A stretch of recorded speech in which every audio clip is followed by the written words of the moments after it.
რომ უშუალოდ ჩვენს ერთ თემაზე გადავიდოდეთ, გვინდა 2 სიტყვით მოგილოცოთ გაზაფხულის მოგზაურობა. ამასთანავე 3 მარტი თების დღე და 8 მარტი ქალთა-დღე. გისურვებთ ქალურ ბედნიერებას, სილამაზეს, სიკეთეს, სიყვარულს და ულას სიხარულს. მადლობთ.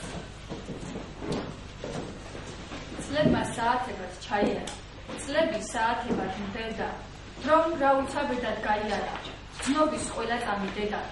რამდენ ბოროტებად ჩამეკირა, გულში ყდეთ ქცეული სერგა, მთელი დღეები და ღამეები, მუდამ მეყვარები დედასთვის აქვს ადამიანს, ადამიანია. სწორედ ამაშია აზრი მისი სიცოცხლის, სილამაზისა და უკდავებისა, რომლის სახელია დედა.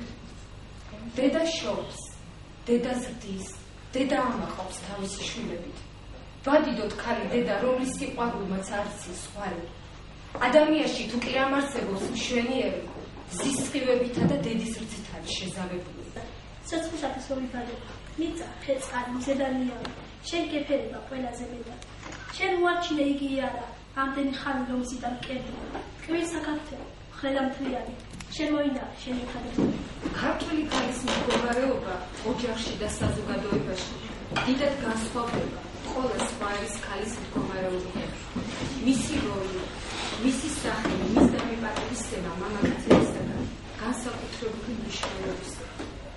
ქალი იყო ქართული ოჯახის ბურჯი, სიმტკიცე და საფუძველი სახელმწიფოსი. არანაკლები იყო ქართველი ქალის როლი პოლიტიკაშიც, სახელმწიფო მართვა-გამგეობაში. ქართველი საზოგადოების გამაერთიანებელი ყოველთვის ქალი იყო და ეს როლი ქართველმა ქალმა შეინარჩუნა მე-19 საუკუნის პირველ ნახევარში. ევთიმე ხაბარიშვილი.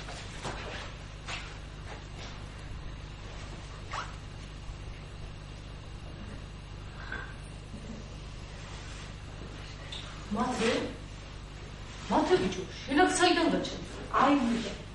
აივნიდან? ხო, აივნიდან. როგორ თუ აივნიდან? ნადიმზე რატომ ამიყავ? კარში გამოდის. რათა ბიჭო? კარში გამოდის. მეფესუც კი ბატონები ხმებს უმალავენ მეთქი და კარში გამოდის. ვინ მიმალავენ? მეფე. აქარავინ არ შემოსულა? მათე ბიჭო, გონი შენ დაგეძე? ლაშქარში კაცი რომ ეძება. ისე აგონო, თითქოს ეს დალოცული ქვეყანა მეფე ერეკლეს თავისთვის უნდოდესო. იმას კი არ ამოდება. ეს ლაშქარი მათ მამულებს იცავს.